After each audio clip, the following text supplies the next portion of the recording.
ఓం సదాశివసమారంభాం వ్యాసశంకరమధ్యమాం అస్మదాచార్యపర్యంతాం వందే గురుపరంపరాం.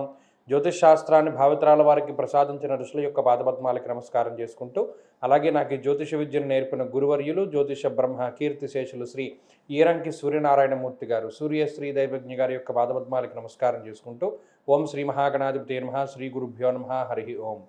వీక్షకులందరికీ నమస్కారం. మకర రాశి వారికి చాలా అద్భుతమైనటువంటి వారం ఈ వారం. గతంలో చెప్పుకున్నాం, పంచాంగ శ్రవణంలో 3 దీర్ఘ సంచార గ్రహాలు అనుకూలించేటువంటి రోజులు వస్తాయని. ఈ వారంతో ఆ రోజులు ప్రారంభమవుతూ ఉన్నాయి. చాలామంది కామెంట్ల రూపంలో పెడుతూ ఉన్నారు. వీడియో చూసినటువంటి వారు చాలా సంతోషం, మకర రాశి వారికి గవర్నమెంట్ ఉద్యోగం వచ్చిందని, లేదా ఉద్యోగం పర్మనెంట్ అయిందని, సంతానం కలిగిందని, ఇలా పాజిటివ్గానే పెడుతూ ఉన్నారు. చాలా మంచి విషయం. గోచారంలో ఇప్పుడు 6-7 గ్రహాలు యోగిస్తూ ఉన్నాయి. అయినా సరే మనకి చెడుగానే ఉంది అంటే జాతకం బాలేదని అర్థం. ఇది ప్రధానంగా గుర్తుపెట్టుకోవాలి. ఈ వారంలో గురుబలం పెరిగింది, అలాగేనేమో శనేశ్వరుడు యోగిస్తున్నారు, రాహు అనుకూలంగా ఉన్నారు, అలాగే బుధుడు యోగిస్తూ ఉన్నారు, చంద్రుడు యోగిస్తూ ఉన్నారు. ఇన్ని గ్రహాల అనుకూలతలు ఉన్నాయి. దీనివల్ల ఏమవుతుంది, కొంత ఒక మెట్టు పైకెక్కేటువంటి విధంగా ఉద్యోగంలో ప్రమోషను, లేదా ఆశించినటువంటి చోటికి మనం వెళ్ళడం, లేదా ఉన్నతాధికారుల యొక్క సఖ్యత ఉండడం, మనకేదో బెనిఫిట్ చేస్తాము అని వారు చెప్తూ ఉండడం, అది ఎదురుగుండా మీకు కనబడుతూ ఉంటుంది.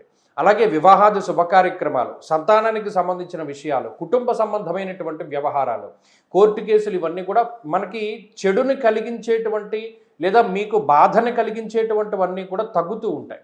మీకు ఆనందాన్ని కలిగించేటువంటివి, మీకు సంతోషాన్ని లేదా మీకు ఏదైనా చక్కటి ప్రయోజనాన్ని చేకూర్చేటువంటివన్నీ కూడా జరుగుతూ ఉంటాయి ఈ వారం లగాయితూ. అది మీరు గమనించవచ్చును.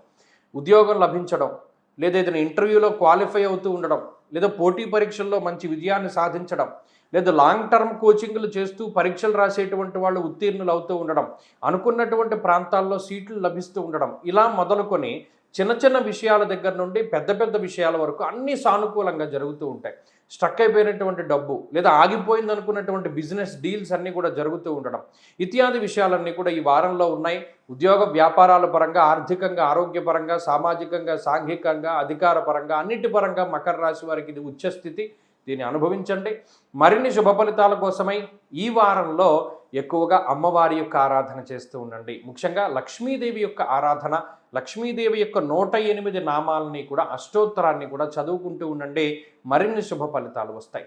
ఈ వారంలో కలిసి వచ్చేటువంటి రోజు గురువారంగా చెప్పవచ్చును. అదృష్ట సంఖ్య 1, అదృష్ట వర్ణము పసుపు. తదుపరి కుంభరాశి.